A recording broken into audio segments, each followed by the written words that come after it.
Because we believe that the name of Jesus, no, has power. The name of Jesus is the name above all name. His name is wonderful. His name is beautiful. His name is power, no? Ang sabi nga dun sa Ephesians, ano ba? Wait lang. Philippians pala. Philippians chapter 2, 9 to 11, sabi doon. Therefore, God has highly exalted him and bestowed on him the name that is above every name, so that at the name of Jesus, every knee should bow in heaven and on earth and under the earth, and every tongue confess that Jesus Christ is Lord, to the glory of God the Father. Thank you po. Ayan. So, praise God, no? Because He has given us the privilege na makilala siya at maging Lord and Savior ng ating mga buhay. We praise God because we have that powerful name. No? We carry that powerful name that we can speak over every darkness, over every disease and illness, no? Over our enemies and over our family. So, let's clap. No? Let's clap naman para sa ating Panginoon. Yan. So, ngayon, bago ako po mag-start, before I start, gusto ko po na tignan nyo yung first picture doon sa slides. Yan. Before we start, kindly look at this picture. Ano pa yung nakita nyo? What? No? Picture of a same plant, no? But there's a difference, no? Yung isa, dry, almost dying, and the one is looking healthy and vibrant, no? So this photo was taken from an experiment, no? Yung photo na to taken sa isang experiment by the IKEA company, no? Kung makikita niyo yan siguro sa YouTube, no? Makikita niyo yung experiment na ginawa nila sa isang school, no?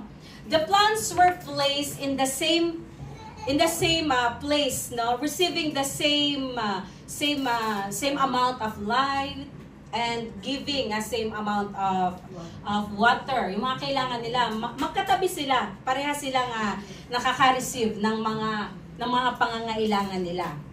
And the only difference is for a month ng experiment nila, the plant, no, the other plant receive words of compliments from the children that passed by. Nakaka-receive siya ng mga words of compliments, positive words, no? Siguro may mga papuri, may mga encouragement like you're beautiful, no? You're so vibrant, di ba? Parang ganon. Then the other one received negative words, negative talks. Binubuli siya through words, no? Siguro, ang pangit mo, ganyan, no? Ano ka ba dito? Ganyan. So, in a period of 1 month, ganito daw po yung naging resulta ng plant. Yung isa na naka-receive ng mga compliments word, mga positive words, ay naging looking healthy and good. While the other na naka-receive ng mga negative words, na-dry, no? The leaves turns dry and it's almost dying. So, ano yung gusto? What's the experiment wants to convey to us? The message of the experiment wants to convey to us, no? So, alam natin that our words are powerful. Amen ba? Naniniwala tayo that our words are powerful. Our words or the way we communicate to other can impact someone's lives. No? Sabihan mo ng maganda, parang nagiging iba yung aura ng isang tao. Sabihan mo ng masasakit, kita rin sa mukha nila, no? Kung ano yung epekto nito sa physical appearance and even, no, sa kanilang lifestyle. So, mang salita natin ay makapangyarihan. Nakita ito sa mga plants, no? How much more sa buhay ng bawat isa sa atin? Gaano ka-powerful ang mga salita na binibitawan natin sa mga kapwa natin, sa mga tao, sa paligid natin, no? Ang sabi nga sa Bible, Proverbs 18:21, death and life are in the power of tongue. Ang dila mo, ang mga salitang lumalabas sa labi mo ay may kapangyarihan, no? Na magbigay buhay o mag-destroy sa makakarinig nito.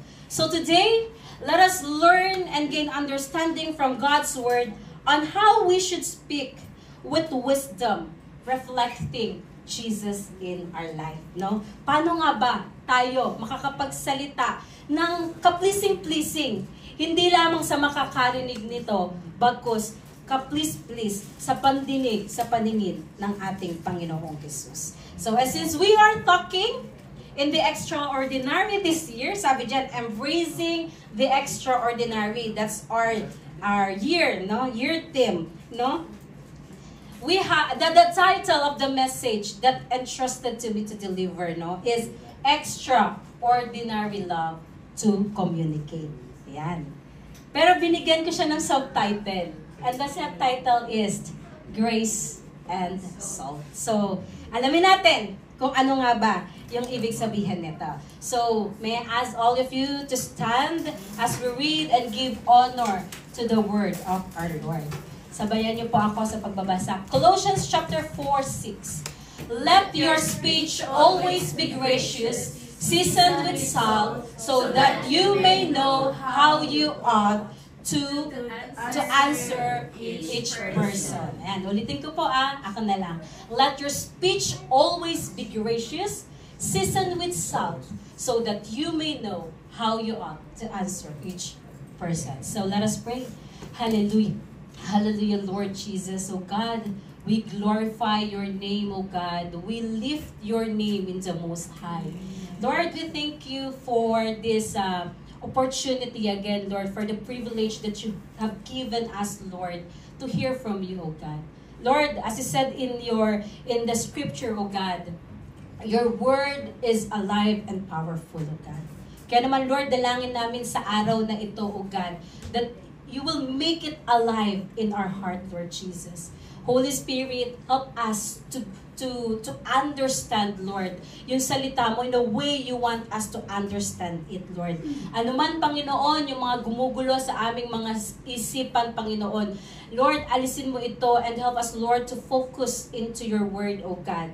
At hayaan mo, Panginoon, O God, na maging sensitive ang aming mga tainga sa iyong pangungusap, Panginoong Jesus, O God. At Lord, tulungan mo kami, Lord, that we will not only hear, Lord, your word, but we will listen carefully, O God, and we will obey it, Panginoon, O God, Lord Jesus, trusting you wholeheartedly, Panginoon, surrendering our lives to you, Panginoon, O God, na sa ganun, Lord, sa lahat ng mga ginagawa namin, Panginoon, O God, ay ikaw ay makilala, Panginoon, at kami po ay makapagbigay ng kaluwalhatian, Panginoon, sa iyong banal na pangalan. Samahan mo po kami, Panginoong Jesus, O God, samahan mo po ako, lukuban mo ako ng iyong banal na spirito, Panginoon, at dalangin ko, Lord, na ang mga salita mo lamang, Lord Jesus, ang siyang maiparating ko sa bawat tagapakinig mo, Panginoon. Sa iyo ko po, Panginoon, ipinagkakatiwala ang lahat at sa iyo ibinabalik ang pinakamataas na papurit pa salamat sa dakilang pangalan ng aming Panginoong Jesus. Amen and amen. So, pwede na po tayo Ayan. So, Colossians chapter 4 verse 6, no? Etong verse na ito, this verse is a concluding remarks of Paul's letter to the church of Colossae, no? Concluding remarks siya. This verse is one of the further instruction that Paul given to the church of Colossae. Actually, kung babasahin natin yung mga previous verse, Paul instructed the church of Colossae na to devote themselves in prayer, no? Ano pa ba yun nandun? Ang sabi din ni Paul doon, no? He instructed the church of Colossae to become watchful in prayer and with an attitude of thanksgiving. Also, Paul instructed them to walk in wisdom towards the outsiders. Or sa ibang version, ang ginamit is non-believers. And redeem the time, or make the most of every opportunity, make the best use of the time. I know familiar po tayo dito kasi madalas, we are familiar about this verse, no, madalas natin siyang marinig, devote yourself in prayer, be watchful, no? Ano yan, make use of your time, di ba? And kasama nga po itong verse 6 na ito sa mga instruction ni Paul. Sabi niya, no, Paul exhorted them to speak with graciousness, seasoned with salt, that they may know to answer everyone. So, let's find out what's the implication of this and how it can lead to us. It can lead us to express the extraordinary love of Christ so that others may know Him through our lives, through the words that we express. So, sabi ko nga po kanina, our words are powerful. Our words matter. No? Napakahalaga ng bawat pananalita natin. Nakita natin yung resulta kanina sa halaman, no? And how much more to the lives of people, no? God's words remind us how we should be mindful with the word we speak to other. Maraming mga verses sa Bible, the scripture remind us kung paano tayo magiging maingat sa mga pananalita natin, sa mga binibitawan nating salita, no? Sa bawat pakikipag-usap natin sa mga kapwa natin, no? Marami yan sa Proverbs, I think, sa Psalms, no? And sa Ephesians, no? Sabi nga doon, let no corrupt conversation comes out from your mouth, no? So, talagang the Lord remind us kung gaano kahalaga ang bawat salita na naibibigkas ng ating mga labi, no? Kasi our words, the words that comes out from our mouth has the power to influence people.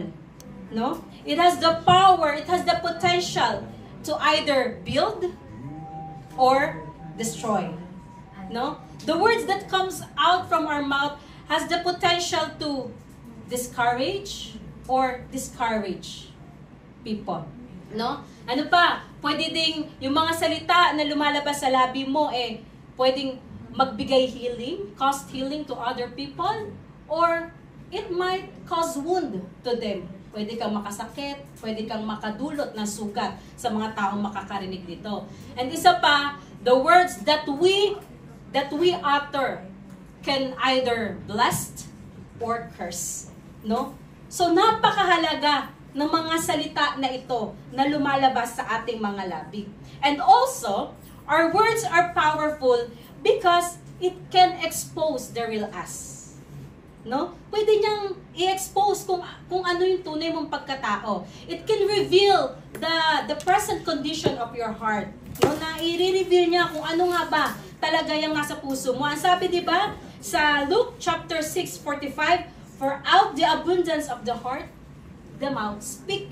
No? Kung ano ang nilalaman ng puso mo, siyang bibigkas ng labi mo. Oo, maybe at times, no, nagkukunwari ka. You're trying your very best para maging palatable or maging maganda sa pandinig ng tao yung salita mo. Pero kung ano talaga yung nasa puso mo, lalabas at lalabas yan At makikita at maririnig yan sa bawat salita na binibigkas mo sa kapwa mo.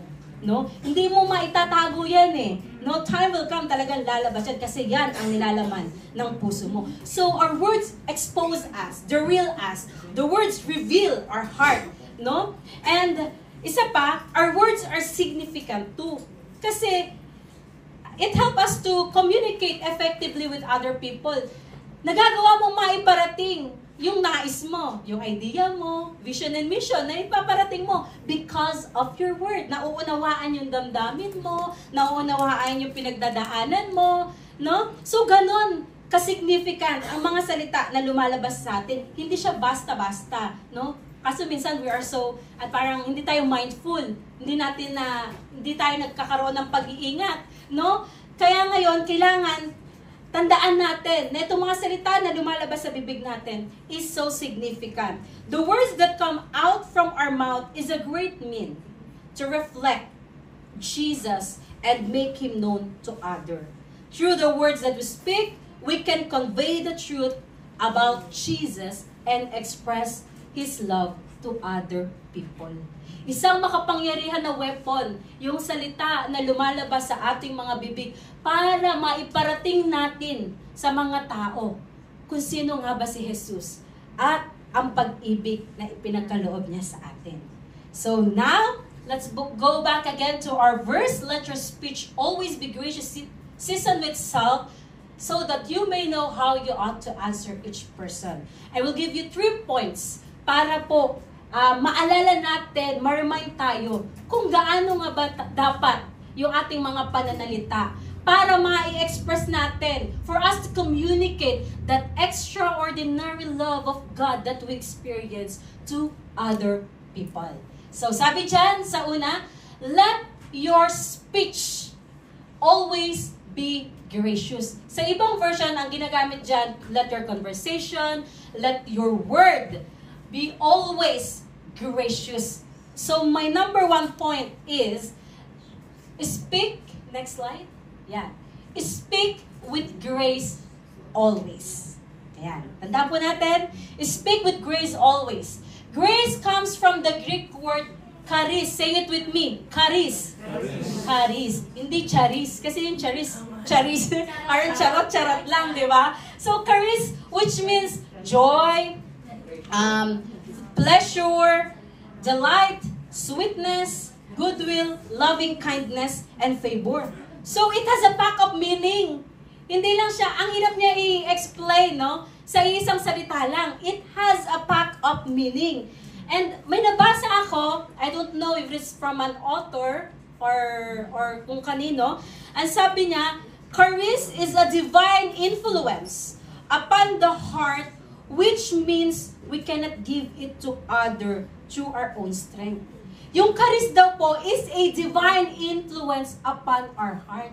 No? May divine influence. Ibig sabihin, hindi mo ito maibibigay with your own strength. You cannot give it with your own strength. We can only give that charis to other people because we experience it. Because it has given to us. Maibabahagi mo lang tong charis na ito, yung grace na ito, because we experience it. And syempre, kanino ba natin na naranasan itong grace na ito, itong charis na ito? Walang iba, none other than Jesus Christ. Diba? Nung binigay niya ang sarili niya sa atin para tayo ay makapamuhay, no? Sa kanyang grasya at magkaroon tayo ng buhay na walang hanggan. Mapatawad tayo mula sa lahat ng mga pagkakasala natin. So, in fact, we cannot give what we don't have, diba? No? Hindi ka makapagbibigay or you cannot speak with grace to other people if you don't experience that grace from God. Hindi mo yan maipaparanas sa iba kung hindi mo tunay yan na naranasan. Tama po ba? Amen. Nagagawa natin na magkaroon tayo ng grace, maibahagi natin yung grace sa ating mga salita, sa ating mga gawa, kasi naipamalas ito sa atin ng ating Panginoong Jesus. Amen? Because we can only speak with charis or grace to other if we truly know and experience the grace of God for us. If we only experience His unmerited favor for us when He died on the cross of Calvary. No? Kaya to speak with grace to other people only happen kung tunay na nararanasan mo ang grasya ng Panginoong Jesus sa buhay mo. Amen po ba? Amen. So we can only speak with grace when we truly experience the grace of our Lord Jesus Christ. Amen? For us to be able to speak with grace, we have to remind ourselves the great thing that Jesus has done for us. The grace of our Lord Jesus Christ for us. And pakibalik po ulit din sa unang, ayan. Ang sabi dyan, let your speech always. Kanina, your speak be gracious. Ang sabi dyan, always be gracious. Always. To speak with grace in a pleasant situation isn't challenging. Hindi mahirap sa iyo makapagsalita with grace kapag maganda yung sitwasyon. No? You don't have to force yourself to speak with grace, with joy, with understanding, with favor to other work when you are in a good mood. Pag masaya ka, pag parang ramdam mo yung pagpapala ng Panginoon, ang gaganda na lumalabas sa mga bibig natin. Oh, God is so great, God is so gracious, God is so faithful. Tapos nangihina yung kapatid mo, and because you are blessed, you're in a good mood. Kapatid, kaya mo yan. Kakayanin natin to, no? Nagagawa mo makapag-encourage ng tao, makapag-uplift ng mga tao. Kasi nga, you're in a good mood. And the situation you are in is pleasant to you. So, walang kahirap-hirap. natural na lumalabas sa ating mga bibig. Tama po ba? Nararanasan ba natin yan? No, na kahit na, ano ba to? Pag masayang-masaya ka, ikaw rin mismo nagugulat sa mga sinasalita mo no? Na talaga nakakapagbigay buhay ka, nakakapag-encourage ka, nakakapag-edify ka ng kapwa mo. No? We don't struggle to speak with loving kindness to the people we love. Kapag mahal mo yung isang tao, gusto mo yung tao, hindi struggle sa iyo ang makapagsalita ng mga mabubuting bagay. Asawa mo, mahal na mahal mo.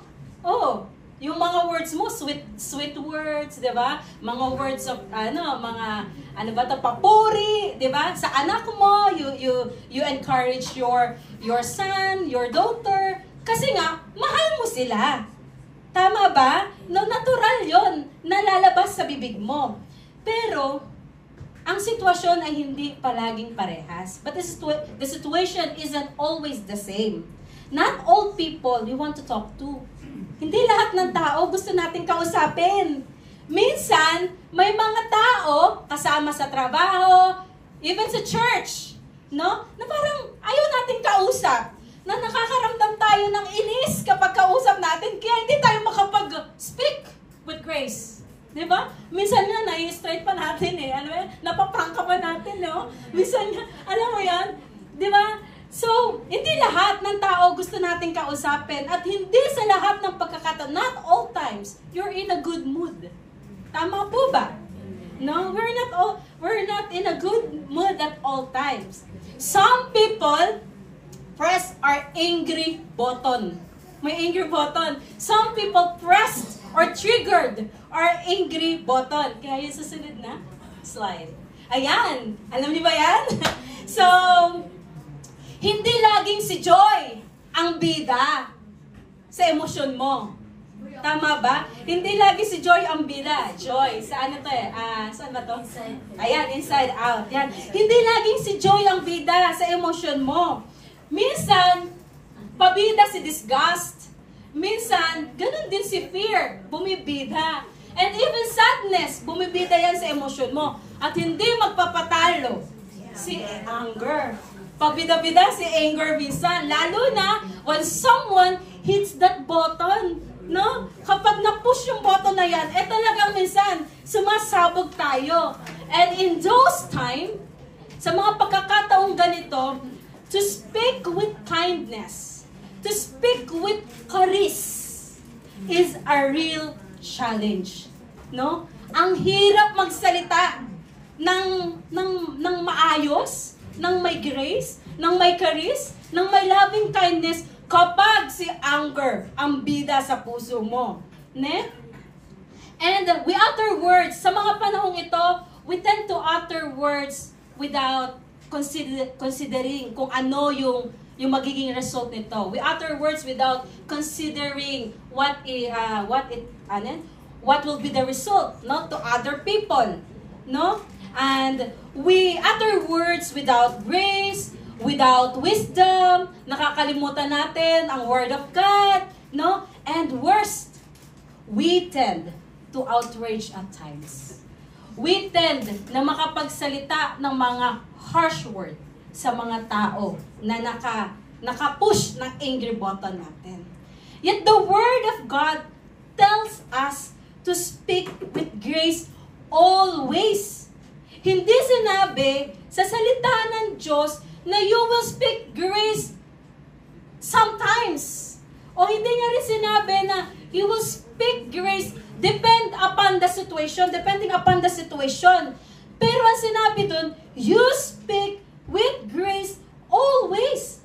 So nangangahulugan that we have to practice it consistently. Magiging lifestyle dapat natin itong pagsasalita na ito with grace, with charis.